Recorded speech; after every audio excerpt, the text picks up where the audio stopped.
Bismillahirrahmanirrahim. Waltakum minkum ummatun yad'una ilal khairi wa ya'muruna bil ma'ruf wa yanhauna 'anil munkar. Assalamualaikum warahmatullahi wabarakatuh. Alhamdulillah wassalatu wassalamu ala rasulillah mabad. Allah berfirman, wajahidu bi amwalikum wa anfusikum. Berjuanglah kalian, berjihadlah kalian melalui hartamu dan dirimu. Hampir semua ayat-ayat berjuangan dan pengorbanan itu dimulai dengan bi amwalikum, harta kalian, harta kalian. Saya mengajak secara praktis dan kami sudah buktikan. Rp1.000 itu bisa luar biasa dahsyat. Bisa beli mobil, bisa buat kuburan, ya, bisa membangun masjid. Uang 1.000. Mari kita satukan uang 1.000 kita. Nanti kami jemput di rekening ini, insya Allah bisa kita buat. Di rekening ini, insya Allah kita buat sebuah kekuatan umat dengan Rp1.000. Rp1.000 dahsyat.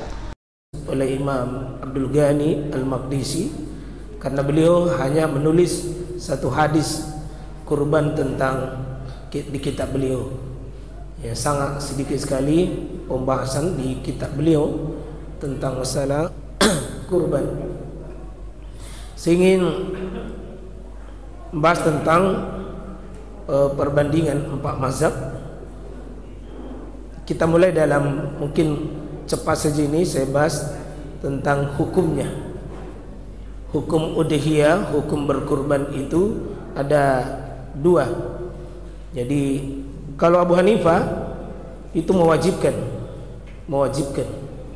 ya. Jadi wajib berkurban kalau menurut Abu Hanifah. Ini dalilnya yang dipakai beliau, fasolli li rabbika wanhar, maka solatlah dan berkurbanlah. Di sini ada perintah, yakni perintah solat. Yang kedua perintah berkurban. Hukum dasar sebuah perintah adalah wajib. Hukum dasar sebuah perintah adalah wajib.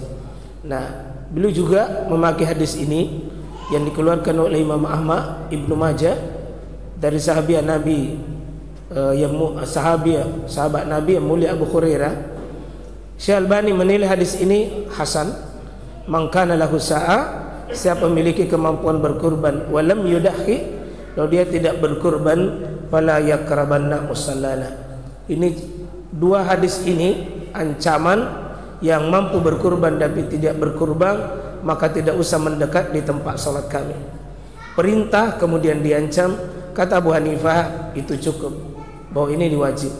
Itu juga seperti tabi'in Al-Lais, kemudian As-Sufyan Ats-Tsauri, kemudian Syaikhul Islam Ibnu Taimiyah, dan yang paling populer di abad ini Syekh Shalih Al-Utsaimin, juga beliau berpendapat tentang hukumnya beliau wajib. Beliau di sini ambil juga dalil, ya, dengan syahidun Nabi sallallahu alaihi wasallam yauman nahri faqala man zaba qabla ayyusalli, siapa yang menyembelih hewan kurbannya sebelum dia salat falyuid. Di sini ada kata ganti, disuruh ganti, itu menunjukkan bahwa bukan perkara sunnah tapi perkara wajib. Ini riwayat Al-Bukhari. Ya. Juga ada hadis di sini disebutkan, ya ayyuhan nas inna ala ahli baitin fi kulli amin adha. Bahwa Nabi berpidato di Arafah. Waktu itu beliau berpidato dan beliau menyampaikan bahwa setiap tahun diperintah kita berkurban, yakni ahli baitin, kepala rumah tangga. Jadi bapak-bapak, ibu, saudara, kurban ini sejatinya, Pak, adalah per kepala rumah tangga. Aslinya itu bukan orang per orang, tapi kumpulan rumah tangga kita. Jadi kalau suami punya rumah tangga, punya istri, punya anak, semua anaknya yang belum memiliki rumah tangga tersendiri, dia masuk di situ. Termasuk yang sudah meninggal sekalipun, itu masuk di dalamnya.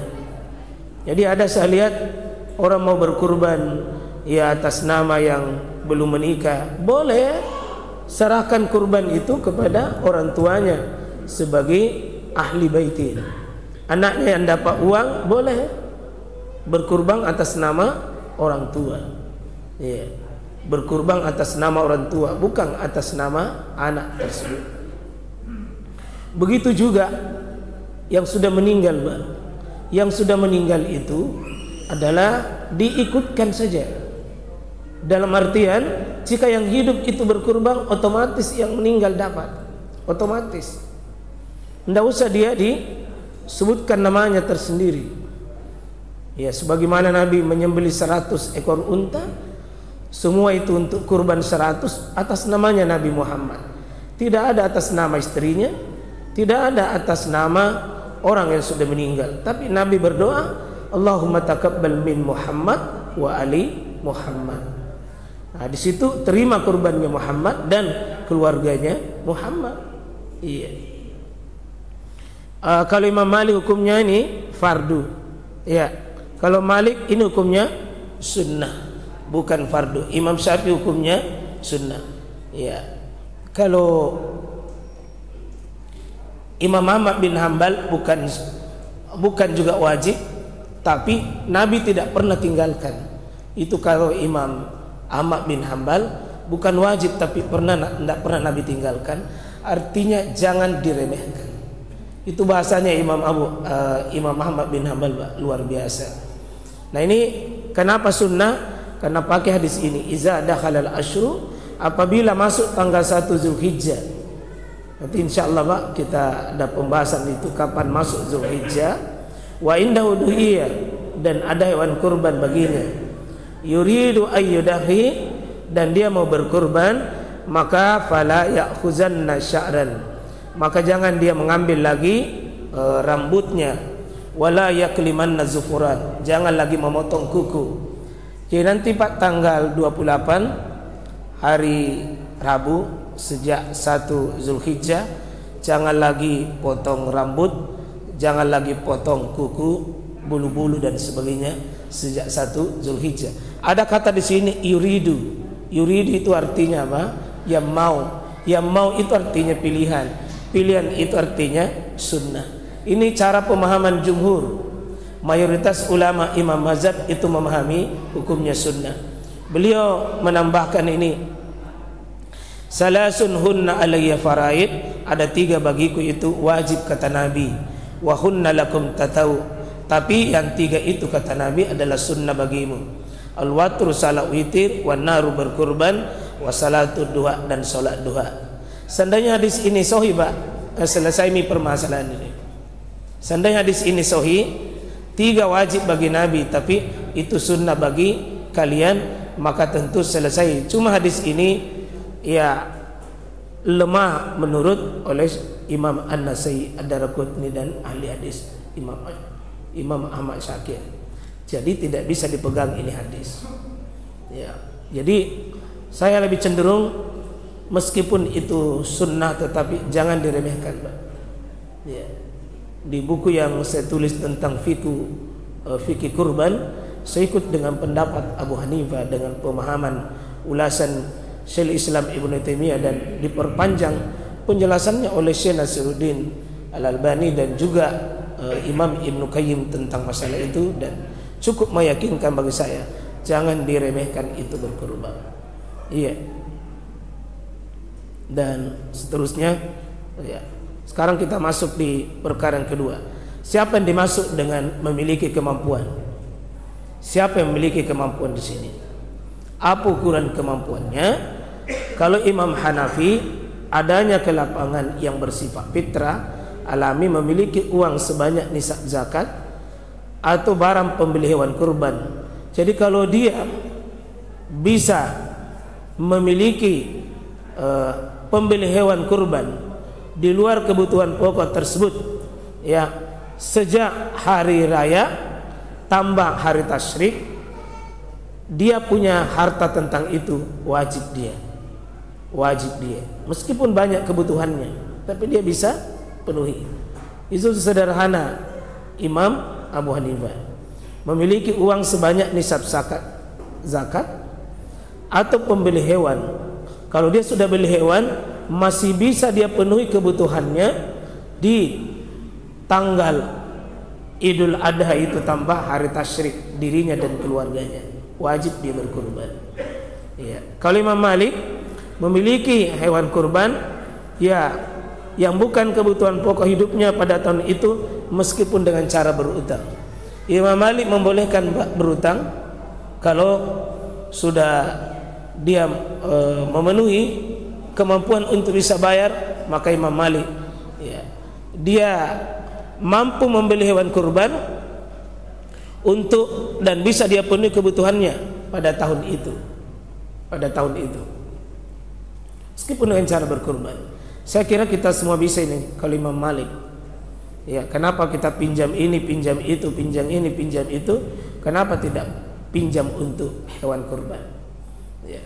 Kalau Imam Syafi'i memiliki uang untuk membeli hewan kurban di luar kebutuhannya orang dalam tanggungan selama hari raya dan hari tasyrik, itu dihiaskan dengan kemampuan zakat fitri. Hampir sama tadi dengan pendapat. Hambali bisa mendapatkan uang untuk membeli hewan kurban sekalipun dengan berutang, asalkan orang itu bisa melunasi di kemudian hari.